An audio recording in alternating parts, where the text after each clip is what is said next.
It's okay. It's okay. They'll cut it out. What'd you say? So I'm going to look at the camera. But that's okay. That's okay. They're going to cut all of this out, aren't you, Jen? No, Jen will. She'll take care of us. Thanks, Jen. That's right. She'll take care of it. Okay. Are we ready? Ready. Okay. Hi, guys, and welcome to the That's Where I'm At podcast. Today, I have Netta as a narcissist abuse recovery coach. Netta is dedicated to helping women realize their worth by helping them identify signs of narcissistic and emotionally abusive relationships that are ultimately destroying their confidence. She gives them tools to rebuild their self-esteem. So welcome, Netta. Thank you. Thank you so much. It's such a pleasure to be here with you, Laura. I've just been looking forward to this ever since we set this up. So thank you so much for having me. Well, I'm excited that we get to be in person. I don't usually record in person. So I'm so excited. It's great. Person. So, we connected on Instagram or something, just because you're talking about the same things I'm talking about. So tell me, how did you get into coaching with like narcissist abuse recovery and emotionally abusive relationship recovery? How did you get into that? Well, I got into narcissistic abuse coaching just through my recovery. So I was in a narcissistic relationship with my husband, 9 years, just 9 years of psychological abuse. Yeah. And while I was in the relationship, I was taking steps to work on my healing because I started noticing that something just wasn't right with my behavior, how I was acting. So did you feel like you were starting to be a different person or you didn't like who you were kind of thing? Okay. Absolutely. I know for me, when I started working on myself, it was because I felt like I was going crazy because, they do that, right? Yeah. They make you feel like you're going crazy. Everything's wrong. Everything's, they just make you feel like you're going good. There's no other way to say it. There's no other way to say it. And so I started working on myself, and I find it funny because that's what ultimately got me out. Yeah. It's because he drove me so crazy that I'm like, I should get help. I should get help. And I did. And you did. And that's exactly what happened with me as well. It was so many inconsistencies. Okay. I like to say that he was consistently inconsistent. Yes. It was, if I can count on anything, I can count on him being inconsistent, up and down, roller coaster, Dr. Jekyll, Mr. Hyde. And they don't want you to figure out their patterns. They don't. And if you do figure out the pattern, this is what I found, and I'm seeing this in my research as well. If you figure out the pattern, they're going to change it. They change the game along the way. You're not allowed to figure it out. So that was just the mind games, to me, was exhausting. Right. And for me, like you said, exactly, when you start to put two and two together, so to speak, it is when they change some things. My husband, a narcissist, a covert narcissist. In addition to that, he's also an alcoholic. Okay. So he's in a 12-step program when he feels like it, really. Okay. The AA, Alcoholics Anonymous. One of the steps, I believe, is the 4th step. It's about cleaning up your side of the street. It's basically you just taking accountability for your actions. Okay. So that taught him. Okay. It was just a tool that he used. It was just a tool that he had in his arsenal. It taught him to fake account. He was so to speak accountable for his actions, but it was just fake. It just wasn't real. He would be accountable, but just enough to keep me in a relationship, to keep me in the cycle of abuse. It wasn't real. That's one of the things is that they give you breadcrumbs, right? Yes. That's what the term is breadcrumbs. And this is the thing. I was living off of those, right? And you don't realize that you're living off that you're starving. Right. Because the breadcrumbs, they give you a glimpse back to that guy that you fell in love with, or that was there at the beginning. Oh, well, he was nice to me, so that means that he's changing. He's trying to change. And it's finally, I'm gonna get that person back. Exactly. Gosh, right? It's such a mind game, and it makes me crazy because it's so intentional. And they can behave other times, right? Right. So like in front of other people. In front of other people. And so I always think, like, you're really talented. So you have the capability, but they don't want to. They just don't want to. They choose to like you said, bird feed us, give us breadcrumbs, Yes. just give us enough, like, draw us in and push us away. Yes. And it's such, like you said, it's so manipulative and heartbreaking, because really, in all actuality, we just want that person back that we that fell was in there love at the beginning. with. Yeah. Where is that person? Right. Why aren't you? Right. What do I have to do? And so we get into this vicious cycle, us as the narcissistic supply, the wife, not always the wives, of course. Right. Exactly. Yes. Narcissists can be men and women, but the narcissistic supply, we get in this cycle of trying to repeat anything that we need to repeat to get them to love us again. Just give us that attention, give us that love again. And it's a brutal cycle. So now tell me, when you were growing up, did you have someone modeling poor behavior to you? What was your childhood like? Absolutely. So, and I've been able to trace my behaviors, the people pleaser in me. I've been able to trace that back to my childhood. Okay. It was very astonishing, to say the least. I just could not believe that, that's what happened. But in my childhood, I just was not able to speak up. Okay. I didn't have a voice. I wasn't able to have an opinion in my household. And look what we did. We made podcasts.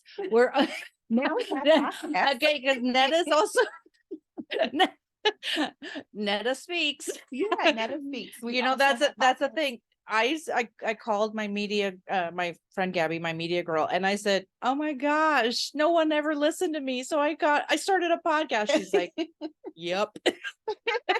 Yeah, I mean, it's such a great outlet, right? It is. Be able to just be like, you know what, this is my truth. I'm owning it, and I'm just gonna say what I want to say, and feel comfortable and confident enough to say, this is my truth, and I want to bring it from a healed place. Yes, purposeful place. Right. We have a purpose for it. It's not just like, look at me, look what all the bad happened to me. It's not just that, but like I was saying, my childhood, I just didn't have that space. Right. We weren't allowed to be boisterous and tell our opinions or express our feelings. No. If we did, we were being disrespectful to adults. It just was frowned on. And then in addition to that, my father was also a narcissistic alcoholic as well. Okay.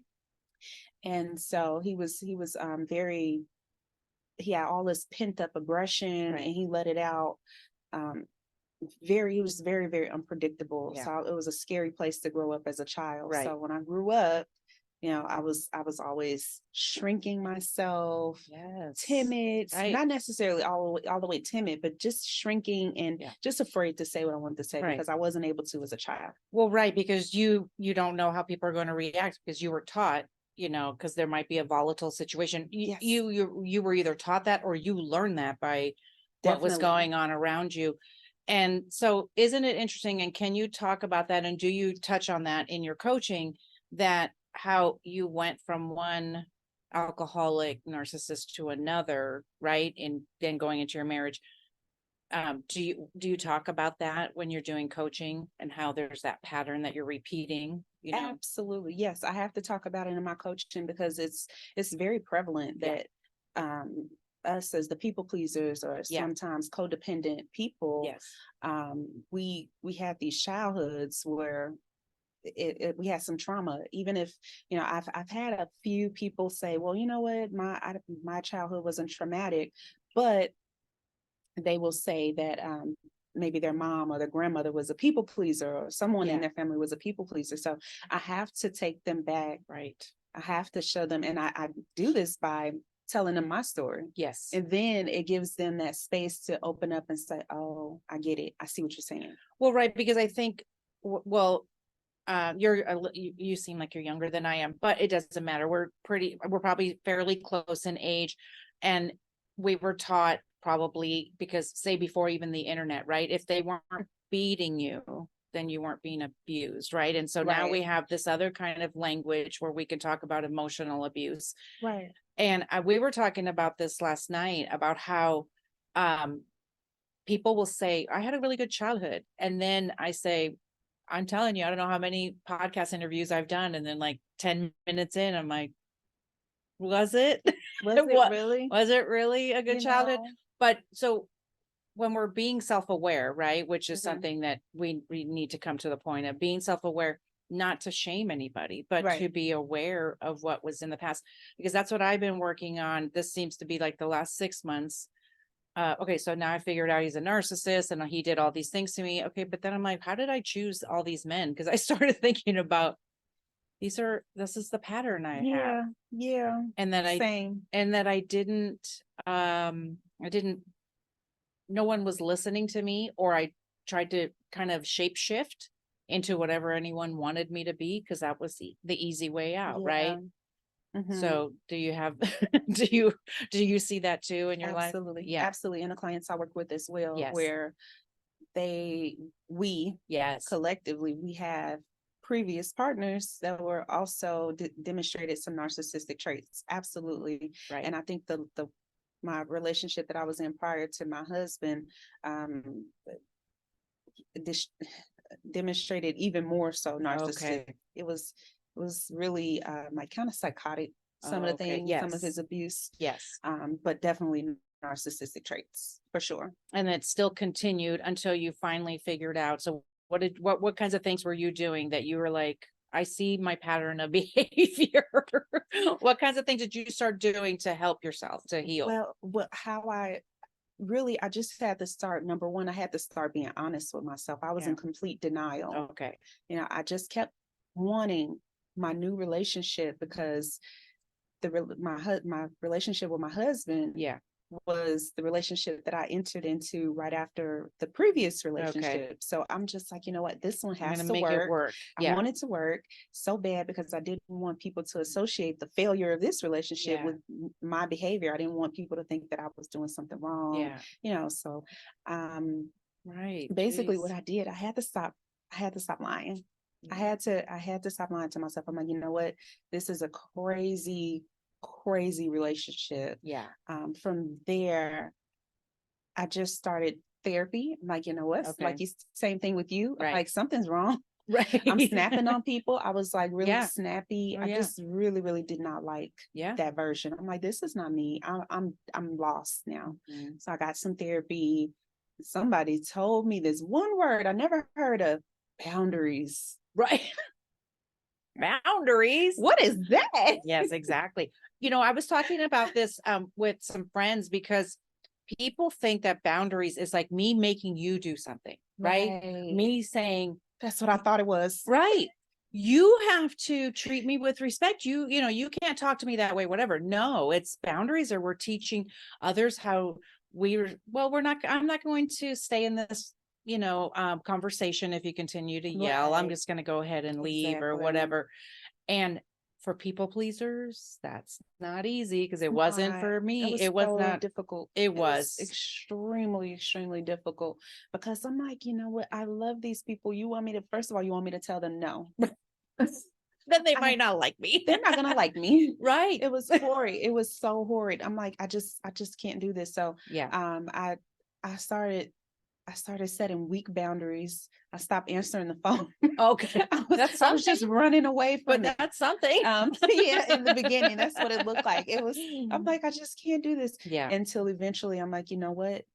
It just really clicked one day. I'm like, they're going to have their narrative no matter what I do. Yeah. It does not matter what I say, what I do, how good I am, how good I try to be to them. It does not matter. No. So I'm like, let it go, girl.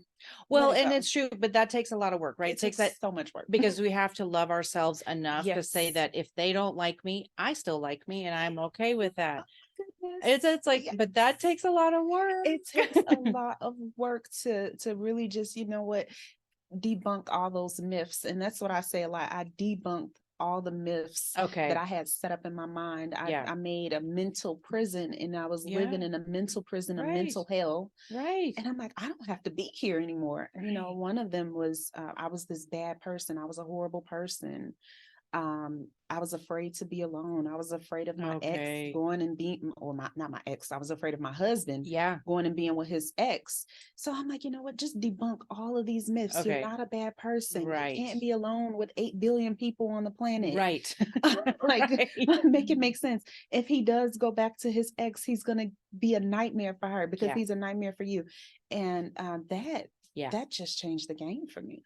Well, that's really good, because those things that scare us often keep us in places Mm-hmm. longer than we should be there, Mm-hmm. right?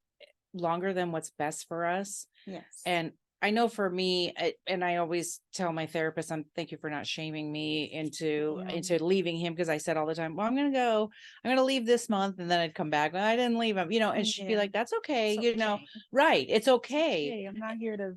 Right, exactly. She was just like, it's okay. Like, how are you feeling? All those things. Right. And so, but when I started even loving myself, because of what he continued to do was push to the edge, he kept pushing and pushing to the point where I was like, I love myself too much. I love myself. Yeah.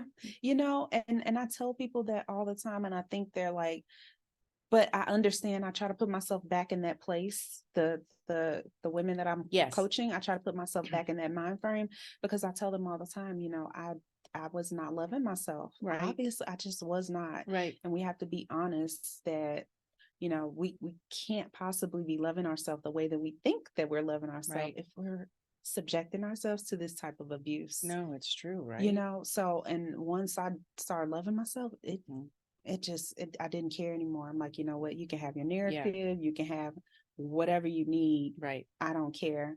It's like, what do we, the thing, and I don't know if you ever talk about this in coaching, but we're getting something out of it, right? We're getting something out of the relationship. Even if it's miserable, we are getting something, I don't know, stability, comfort, who knows? You know what I mean? Like we're getting something. And when we look at that, and that's another point, right, of being honest with ourselves. What are we getting out of it that we don't even want to leave? But then they've also made us so crazy and so insecure. I know for me, I was very insecure. And one of the last questions my therapist asked me was, where are you going to live? And what are you going to do for money if you leave? And I said, I don't know. And I don't care. And she said, that means you're done. You're done. I was so done. You're like, I don't even care. I knew it. And 8 billion people in the planet, right? And I have family, and I have friends, and I knew I wouldn't be living in my car. You know what I mean? But at that time, living in my car sounded better than staying one more day, right? Especially, I mean, you think about it. I know I spent a lot of time in my car, right? Like not coming home and not going in the house. Going in the house, yes, because it has to start. I'm like, you know what? So yeah, the car doesn't sound bad, right? No, isn't that so funny? I'd rather live in the car. That's right. Yeah. Okay, so tell me how then, as things were, how did you get into the coaching part after you're doing therapy and stuff like that? How did you decide to do that?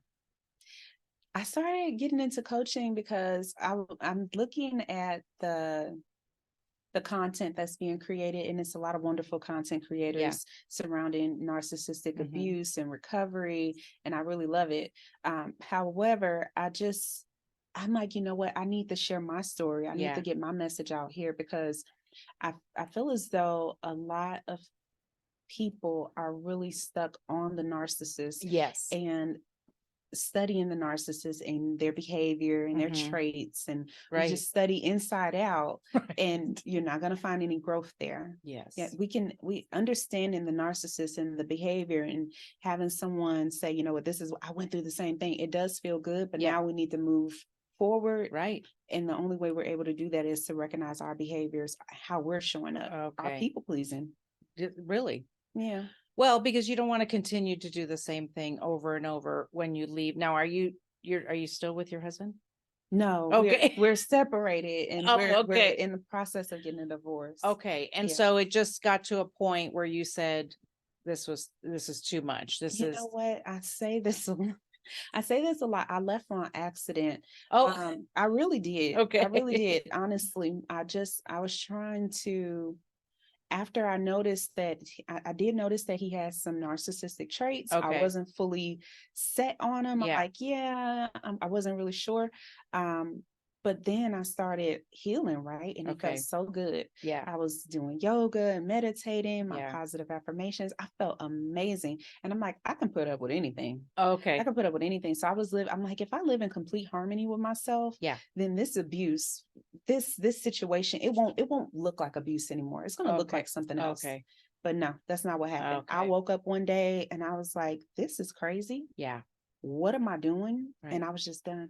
It becomes almost like highlighted, right? Like it's Yeah. even, as soon as I said I was done, like he was talking sometimes, I don't even care. He was talking and I was like, hey, can you stop talking? Because I don't care what you have to say. And I would literally stand up and he'd be like, what are you, how dare you talk to me that way? And I was like, I'm done and I don't care what because it was just, he was telling me his, whatever his amazing story was of whatever, right, that I had to listen to for 33 years, but I didn't care at that point. And I was like, that's what healing sounds like. That's what it sounds like. You know what? I mean, Laura, I know what you mean. I really woke up one day. I was like, this is crazy. Yeah. Like everything that I was trying to do, it Right. worked in reverse. Like like I said, I thought I was gonna be able to live with him forever. I'm like, right. I'm doing yoga, I'm meditating. It's gonna be everything great. is balanced. I'm like, I feel good. And no, I just woke up one day and I'm like, no, I'm done. Yeah. I'm so done. Yeah. And at that time, he was not drinking. He was going to the gym. I guess he was going to AA sporadically. Okay. It wasn't like horrible. Like Right. it wasn't horrible right then and there. But I just knew, he had a pattern. Every 4 months he relapsed. Right. Every 4 months. And that's what people say. People have said, I was listening to another podcast about this kind of behavior, right? And the pattern. And, this person said, well, I was going to separate from my husband and give him like a year. And the person who was a counselor said, you won't need a year. You'll need 1 to 2 months. And he will, if he shows you again what his pattern is, after you leave and after you've given, you'll see the pattern, because they can't, unless they really change, they can't hold it together very long. They can't. They really honestly cannot hold it together long. And it's like, why? I'm like, why am I putting myself through this? Yeah. I just deserve so more. much better than this, and that's where I was at with it. And so from there, I was able to forgive him. Okay.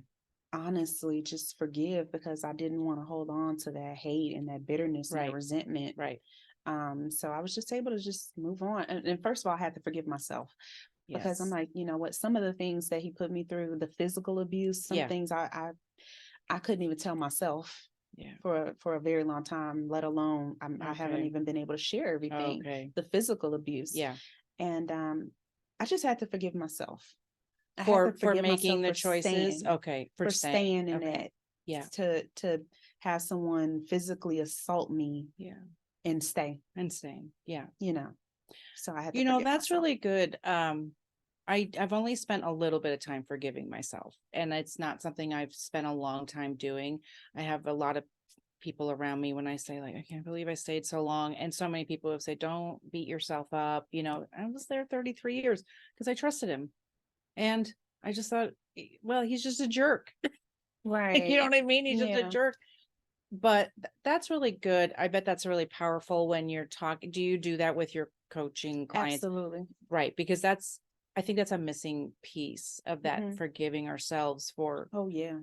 Yeah. We have to forgive ourselves. There's so much power there. Lots and lots of power resides in forgiving yourself and, nurturing yourself. When you forgive yourself, then you can warm up to yourself and really love on you and nurture you.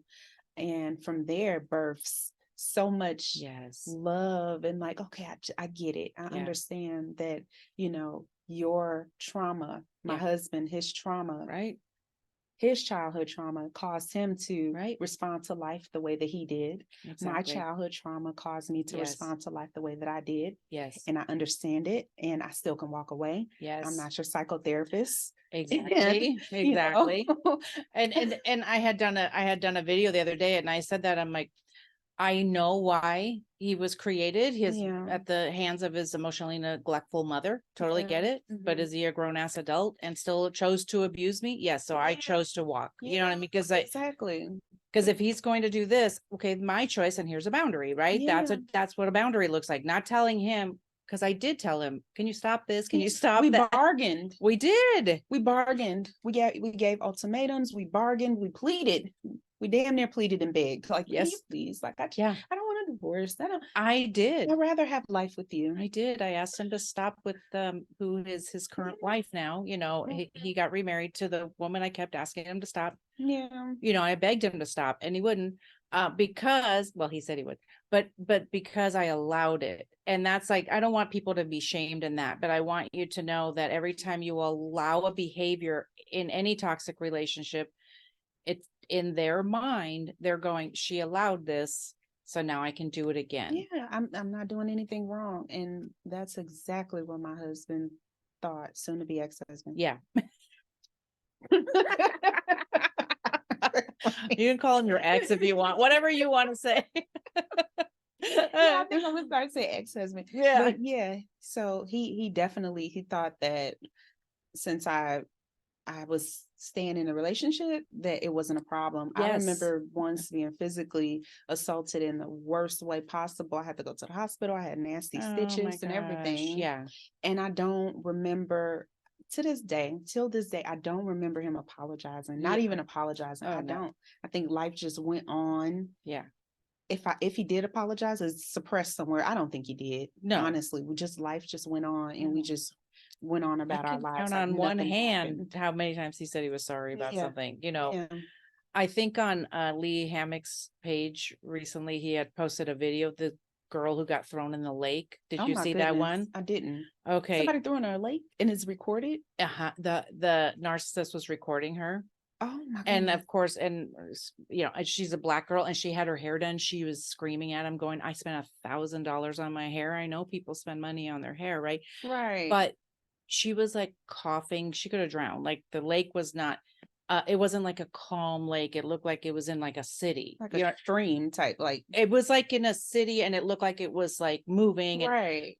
And he was commenting on that. And the ex or the narcissist who threw her in, right, was like, you're fine. I got you. It was so, oh my goodness. And so no, I'm sorry, no anything. Like she looked like she was coughing. Oh my God. Not to mention, like, who does that? Like, who does that? Who is so gross? So it's that kind of thing where you probably didn't hear, I'm sorry. I'm sure I didn't. No. I'm sure I did not. He wasn't sorry. So why would he say he was right? Sorry? You interrupted his night, probably. You know what I mean? Probably so. Who knows? It was so just terrible. And actually that incident, oh my goodness. Yeah. It was horrible. I'm sorry. Yeah. Yeah, that's terrible. So let's tell people maybe like some things that we could say about like red flags or something like that, even early on in relationships. I know I didn't tell you that we were going to do this, but I was just thinking, what are some things that we could tell people? I feel like we're just going to talk like we're talking to women, though this will work for everyone. So if you go on a date with a man and he's already by date 2 wanting to move in and telling you he loves you, that's it. That's a red flag. That's a red flag right there. Like you hit the nail on the head. Like they definitely have messy, usually I can't say all of them, but usually have some mess going on and they need some help. Yes. They need a place to live. They need a place to live. They don't have a phone. You can't call them. So they don't have a phone. Maybe you could just pick them up, brush them off. Right.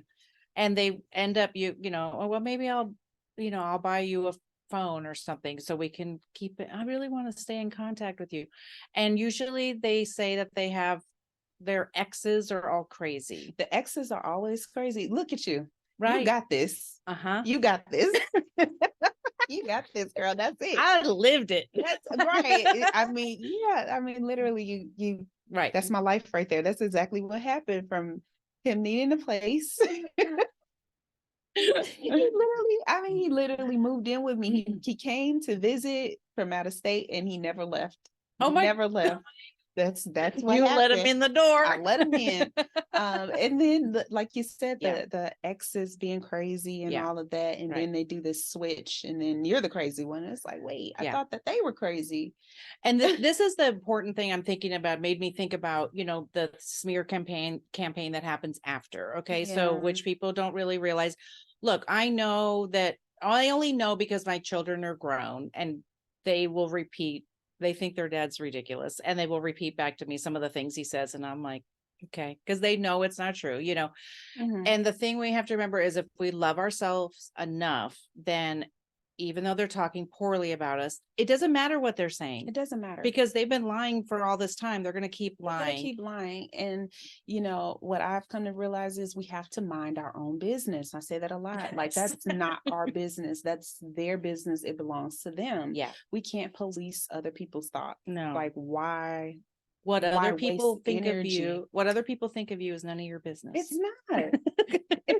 It's not, and that's a trait, a characteristic of a people pleaser, a codependent person. Yes. We're always extremely preoccupied with what other people think. Yes. Okay. We are. So we just have to be mindful when that happens. Like, nope, I'm not going to take the bait. Yes. No.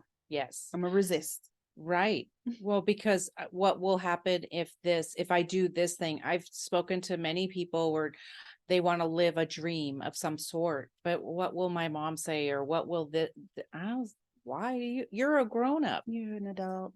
You're allowed to make decisions and live your life and do. Yeah. But that takes that, I have a friend who's just starting her journey, unfortunately, and with separating from her husband, and she is trying to figure out how to love yourself and put yourself first, but not in a bad way. Yeah, it seems bad. Yes. That's our initial reaction to it, is that it's bad because we've been taught. Yes. Especially, I'm just gonna have to say it, especially women. Yes. For sure. We're nurturers. Yes. One of the first items they give us when we're a child is a baby doll for us to care for. Take care of this. Take care of this baby. So we are just nurturers. Yes. And it's hard for us to think about putting ourselves first. Like, no, that's what she's been saying. She goes, I've been taking care of everybody, but now I'm being told that's a bad thing. I'm like, well, I'm like, this is such a big conversation. I will tell you that taking care of everybody at the expense of yourself is not a good thing. It's not. And so people have been commenting. And so she's like, now she's getting it as a negative. I'm like, I don't want you to beat yourself up. You're a great person. We've just been taught wrong. We just were taught wrong. And yes. By well-meaning people, Yes. My grandmother, she taught me this. I love my grandma, yes. obviously. Yes. My mom, my other grandma, they taught me, I'm sure your matriarchs taught you as well, to put other people first, because that's your family and that's your dad and that's your cousin, and they always come first, even if they're abusive. And that I had that as well. My father, abusive and violent, not that he was physically abusive, he was psychologically abusive towards me and my brother, physically and psychologically abusive to my mom. Yeah. But it was just always, that's just how they are. Right. Get over it. And it's your family, but it's okay. It's your family. It's okay to cut ties with family if they're so toxic. Please do. Yeah, we can. So I definitely agree. Just do what you have to do. If you have to cut them off, I've been no contact with my father for 2 years. Oh, really? Yeah. Just because I was going about, like you said, the boundaries. Like, you know what? I'm going to say my boundary and, but I didn't know, they didn't tell me that abusive people, they're gonna go into a rage. They do not like it. They don't like it. And that's what happened. They went into rage, smear campaigns, my own father, smear campaigns against me. Yeah. And so I just had to remain no contact. It was just what's best. So friends, podcast viewers, definitely we have to reframe our thoughts around putting ourselves first. We have to put ourselves first. We just have to. It's not selfish to put yourself first. I always think it's so selfish at first. Oh yeah, for sure. Well, when we've been taught this way, right? We've been taught this way all our life. You put others before you. And I understand that. But if you're not any good, you can't pour from an empty cup. Right. You can't at all. Literally. You can't. And it's so nothing to give. And then the takers, they're going to take it all. And for sure. And then you don't even know like why you're snapping on people. Right. But everybody done took everything. I don't have anything else to give. and we don't know because nobody ever said you have to replenish yourself. You have to take care of yourself. You have to nurture yourself. No one told us a thing. And, I think the self-care thing, yes, getting a massage and all that stuff is great. I think self-care is more than that. It's a deeper understanding. It's a deeper, intimate relationship with yourself. Yes, of understanding what is it that I really want. And it could be something simple, like I want to sit down at the table and have a hot meal when everybody else says, I don't want you to make me get up and get all your food. I mean, of course, if you have toddlers, that's different, but I'm talking about your adult, your teenage kids and your adult kids. Like, no, get your own stuff. I agree. And then just even small things, teaching my kids how to be more helpful in the household. Just like, you know what, we're a family unit. I'm going to need you to start helping out with laundry. I'm going to help. I need you to help with dishes, because I was the one doing everything. I was just wore out doing it. So just letting everybody know how we can all come together and help this family unit, help support each other. Did you feel that when you were doing everything that it was supposed to be just you doing everything? Because I know that was instilled in me in a way, and then it was an unspoken rule in the house. I agree. I think it was just an unspoken rule. And then just giving my husband, ex-husband, right. I gotta get used to saying that. I know. Giving him excuses. He was working overnight. Right. He had so he doesn't have time to help out. He doesn't have time. He was always tired. He has a illness that he has to take medication for. And if he doesn't take the medication, he's sleepy. You know, I'm like, so I was just giving him excuses and outs. Right after, I can give you an example. I had my baby, my last child, on a Friday. Okay. 9/11 Friday. Oh, geez. 9/11. Had him on a Friday, and I was in the hospital until Sunday night. Monday morning, I was picking my kids up from school. Oh my gosh. You know, like, and I just really taught them how to disrespect me and run over me. My husband and even my kids, you know, when they got older, they were just running over me. And no, I had the same thing. I have had healing with my older children, though. I've had healing with them. I know it's so, isn't it beautiful? It feels really good. It feels so good. Me apologizing, even though I was having reactive abuse, and I was at reactive anger, from the abuse I was facing. It doesn't matter. I was still yelling at my children or whatever. And I've apologized for things from when they were little, and they love it. And then they apologize to me for just, you know, like that, running over me, gaslighting me. They participated in the gaslighting, because the theme in our house was that mom's a terrible mom, because that's what he wanted. Oh, wow. That's how my kids started really well, that's hating me too. Well, that's how you know, their dad made sure that, you know, he was so great. But that's their own insecurity, right? The narcs insecurity. And it broke my heart, because I try so hard. And then, but to have healing with that, it's never too late to apologize to your grown children. It never is. And let me tell you, why should I have to apologize? That was so long ago. No, really, just humble yourself. Humble yourself. Yes. Because there are times when I'll be out to lunch with one of my sons, and I'll kind of like, you know, like I start to get teary-eyed about something, and they'll be like, no, we already apologized for that. You're good. Like, I don't hold it against you. I know. I love it. I do too, because it's that beauty from ashes. I will just say it all day long, that everything you thought was just terrible, you know, God, for me, God could redeem it, you know, and that I have a relationship with my children. So one of the things about doing everything around the house is, I know some women, and this comes back to the self-worth, some women feel like that's their identity. It was my identity. Yes. And I just have to point that out, that is another trait of codependency and people pleasers. Okay, there you go. Yes. It's a huge, it's our trait. It's our red flag for ourselves, that we tie our entire identity to what we do for other people. Yes. And it's never enough for us. Right. You know, and you almost feel resentful sometimes. Like you can't do anything. No one does the dishes, because you've created the environment that no one should do the dishes. Right. Because somehow it's supposed to be feeding you, right? Right. But it doesn't. And all it's doing is making you bitter. Makes you extremely bitter. You in there slamming pots and stuff down. Right. I agree. And Absolutely. It was my entire identity, everything that I was doing, like the laundry. I talk about this a lot. Yeah.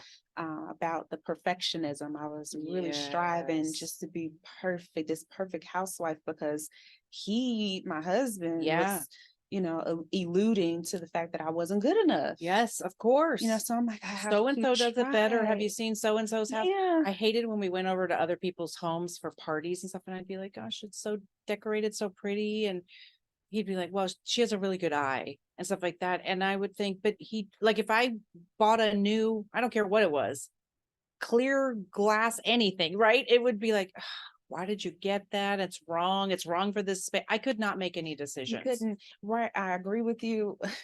So I'm huge on decorations. Yes, I love me decorating. too. I love it so Like, much. we are in the cutest place here today. You guys don't get to see everything that's around us, but we're in the cutest place today. It really is. Oh my goodness. But yeah, I love decorating. I love like hosting people. Yes, It just warms my heart. I get to really be just put on a show, and just help, just be there for my family. But anyway, so I would always get decorations and stuff, and he would complain. I'm like, this is my money. I can buy whatever I want with my money, Right. But he would complain about decorations. And then when his friends would come over and they would be like, oh my goodness, this is so nice. Oh my And gosh. he would just eat it up like, thanks, we did this and we did. And you're like, excuse me? Well, because they cannot. Wow. You cannot be better or bigger or anything than I know that when some of his friends loved me, because of course they would, we didn't see those friends very much because they liked me too much. Wow. So they might even like me more than they like him. Wow. Because I'm likable, right? And it doesn't go along with what he's been telling them, maybe behind the scenes, that I'm a horrible person. I'm a terrible person. I'm a terrible mother, and all those things. And now they see, well, Laura seems delightful. Yeah, it doesn't seem so bad because I really am. Because I am, Well, and I have to say, the one thing I noticed since I've been divorced is that I'm not an angry person, because I was an angry mom. I was an angry person, and it runs in my family and runs out with me, but it runs in my family. Right. And because I feel like there's a pattern of abuse there in the family, right? And it's funny how I removed myself and started loving myself. And I'm like, it's amazing how I'm not angry, because I don't have somebody poking me, saying you're terrible, you're terrible. Under the table too, right? Right. It's not like this. No, it's not like this. No. It's every little, even if you make their favorite meal, it wasn't quite good, and my mom made it better or whatever, right? Everything. You can never good enough. never, nothing you did. You never got any praise whatsoever, not even for a meal. It's like, what do I have to do? I used to love, it's so weird. I love when friends or family would come over and I would cook this delicious meal, and they would tell me, oh my God, this is so good. I never heard that. No. I don't care how good, how much I tried. But yeah, and I agree with you. It's horrible to deal with. This has been the hardest thing in my recovery. I feel like I make really good strides, and then something will happen. And yesterday during therapy, this is what the button she was touching was, I still want approval for certain things from other people. And I'm trying to learn, because it's part of that self-love, right? And being, and so that's been hard. It's that people pleasing. I've still got a little bit in there. You know what I mean? It's not going to go away overnight. You think about how long we've been forming these habits since we were kids. Yes. It's a long, long time we've been forming habits. So and I'm the oldest. So it's been all my life. I've been a caretaker all my life. Oldest too. Yeah. Okay. Well, so we have those as the oldest child, we have those tendencies to be the caretaker, and especially if there's other children, took care of my siblings and stuff. So and parented, at least I did. I parented my parents. We just really, at least, like my parents, of course, they provided a home, they provided food, they provided clothes, and all of the basic necessities. But I just felt like they were really, really immature. I just felt like I was always trying to parent them. Like, Okay. maybe we could go about it like this, Oh my gosh. So that And played a role that's as a well. whole thing. That's a whole huge thing. That's a thing. When you feel like you're parenting your parents and your And so- child. And so that doesn't sound like trauma, right? It doesn't necessarily, not the traditional Not the sense traditional. of physical Right. abuse, Right. right? And that was I was struggling with that for many years as well, because I'm like, I didn't get the physical. Right. I didn't get that. So I wasn't physically your abused. childhood was good. So that means your childhood is good. Because I had a Wrong. roof over my head. I had a roof over my I had head. food. My parents loved me. Yes, I guess. Right. Yeah, well, guess they love me. They, in their way, in their own way, they gave you food and that was their way. That was their way of showing. But some of us need to be told. Yeah, and that's why I say all the time. I'm like, you know what? I lived. My mom was home every day. Yeah. So understand, like, her physical body was there, but she was checked out. Exactly. Yes. She was emotionally checked out. I just don't remember having many conversations with my mother. No. And she was home every day. Yeah. She was there every day. A meal was there too. Yeah. She was there, and some food was on. And the so stove. they have their own issues, right? They have their own trauma and everything. My father, and then her father. Yeah, my dad was a narcissistic alcoholic. Yeah. Her father was a narcissistic alcoholic. So you can see we have a pattern here, and I've just been breaking the patterns. And that's determined to break it. And that's what I think it's important. It's time to break the patterns. I mean, seriously, it's not too late. And that's why I always say it runs in my family, but it runs out with me. I'm not interested. Right. I'm not interested. I have conversations with my kids that I never thought I would have. And I was never allowed to have, because my ex wouldn't let me talk about certain things or whatever. But we have conversations. I'm like, I do not want you to move forward in life. And go through this. Like, we see the issues that are in the family, and it's like, we got to take care. You got to take care of it. Yeah, we have to address it. We really have to address it, and like you said, it has to stop with us. Yes. But it has to, we have to just take the steps, and acknowledging it is number one, right? Acknowledging it, getting out of denial, telling ourselves the truth about it, and then taking the necessary steps to heal this thing. Yes. Like, really do the work to heal it. And I love therapy, and I love lots of other practices. And I think people who are scared to go to therapy, maybe they'll listen to this, maybe they'll reach out to you to do some coaching instead of maybe going to therapy, or in addition to, right? In addition, because I've done both. Yes. Yes, because it's different. Yeah. It's different. And I've done both, and I love it. And I think it's important for people to understand that you think that you're not dealing with your trauma every day, but you're actually carrying it around every day and responding to life based off right, exactly. And every decision is based off of that trauma. Right. So why not safely go to a place to talk about it, and so that it loses its power, right? Right. Yeah, I agree.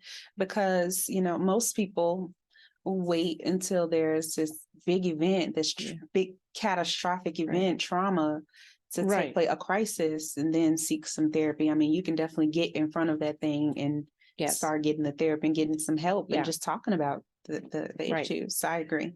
And that's what I started doing. I literally said, I was just sick of myself one day, and I didn't even know really what that meant. I just was like, okay, you know what it was?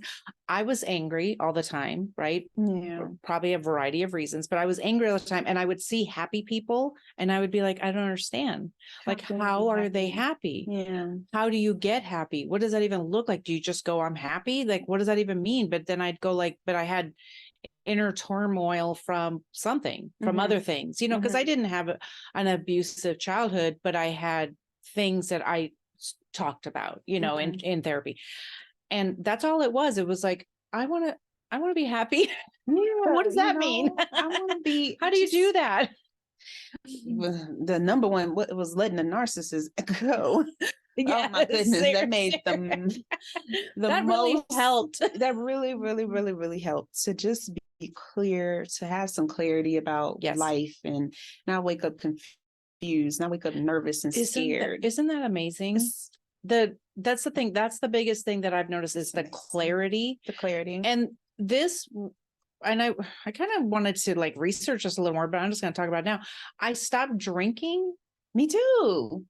It's so I'm 100 days about 101 days. Today. Well, I mean, look, I was just in France. Of course I drank, but but I don't have like I don't. I mean, yes, we do have alcoholism in the family, but I just would drink socially, right? Me too. But I think I was doing it to numb my life because he was making me so miserable.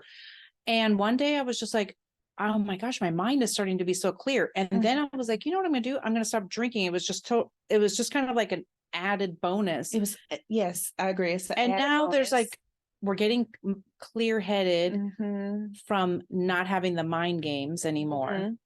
And then not having the alcohol. I can't even believe it. Like, I'm so creative. Oh, the creativity just, oh my goodness. Isn't it wonderful? It's amazing to wake up with all these ideas. Like, oh, I have to let me write this down. And I'm always like, wait, where did I put that? Because I will literally talk into my phone, or I'm doing reminders, or I have it in a notebook. I'm like, where did I put that idea? So I'm going to have to start carrying a notebook.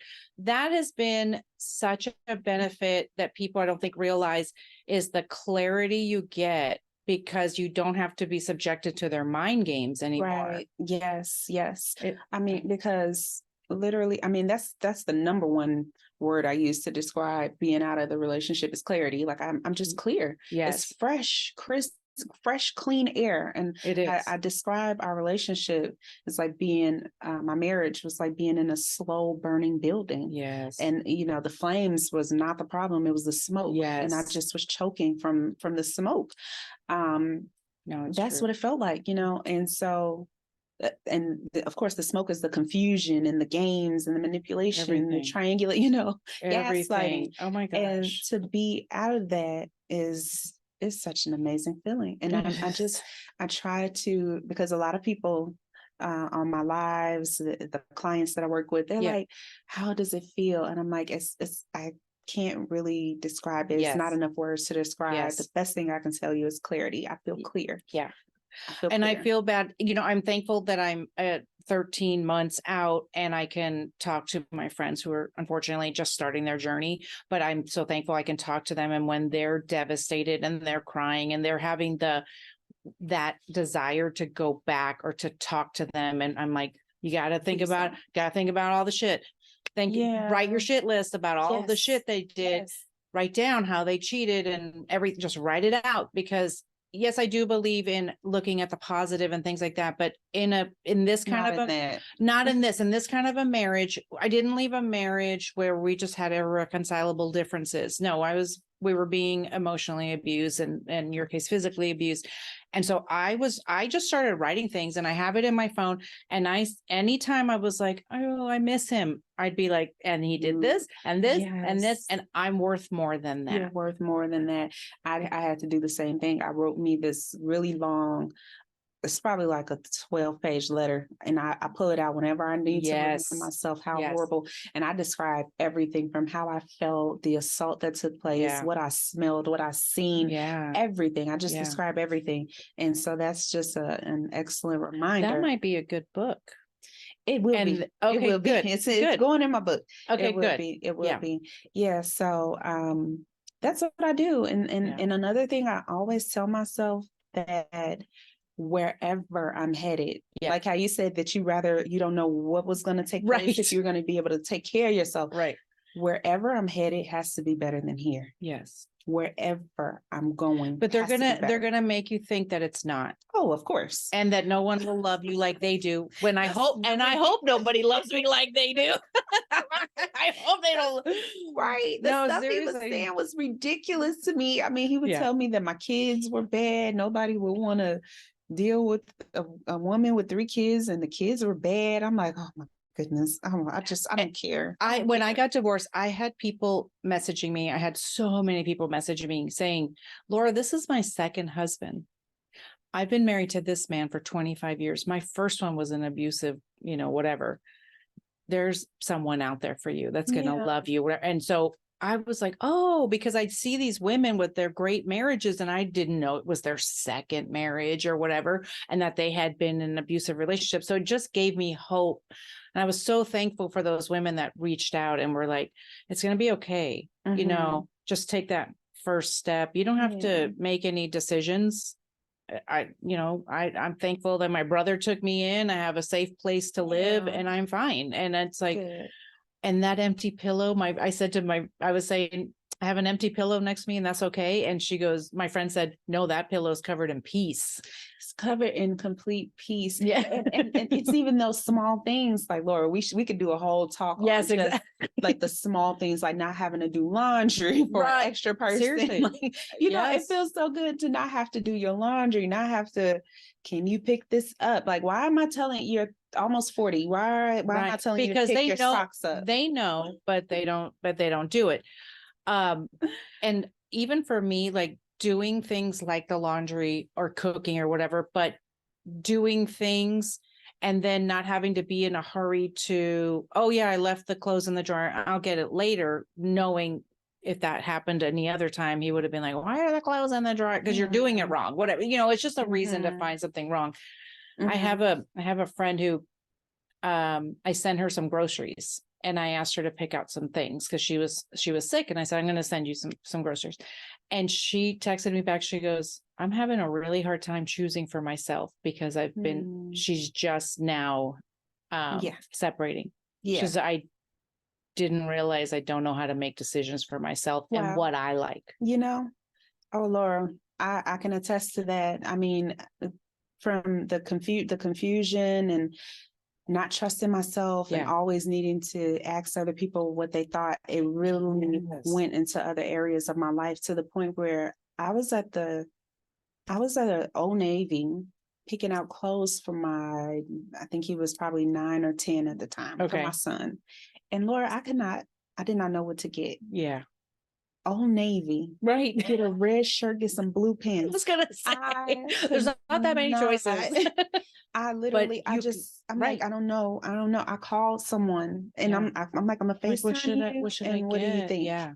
Right. Because God forbid you make your own decision because it could be wrong. But there's that mental mess, right?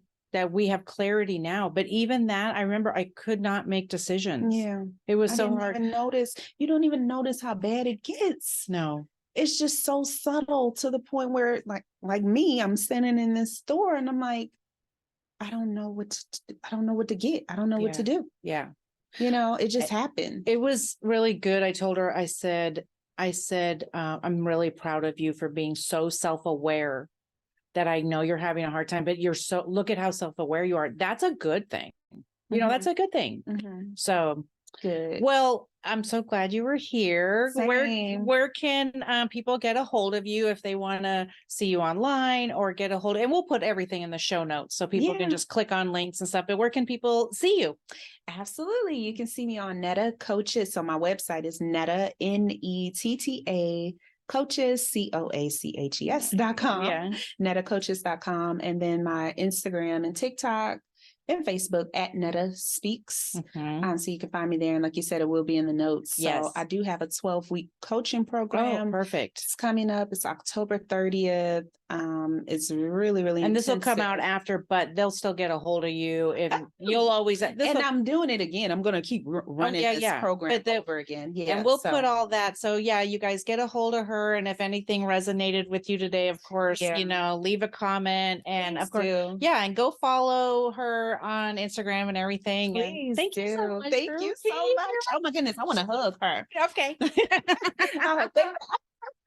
We're going to have to edit that out, Jen. No, we're going to leave it. Well, thank you so much for being here. Of course, leave comments on social media if anything resonated with you today and tell us you love us and all that stuff so that podcast land knows that you want us to continue talking. So thanks so much. Thank you for being here today. Thank you so much. All right. It's amazing. All right. Talk to you next time. Bye.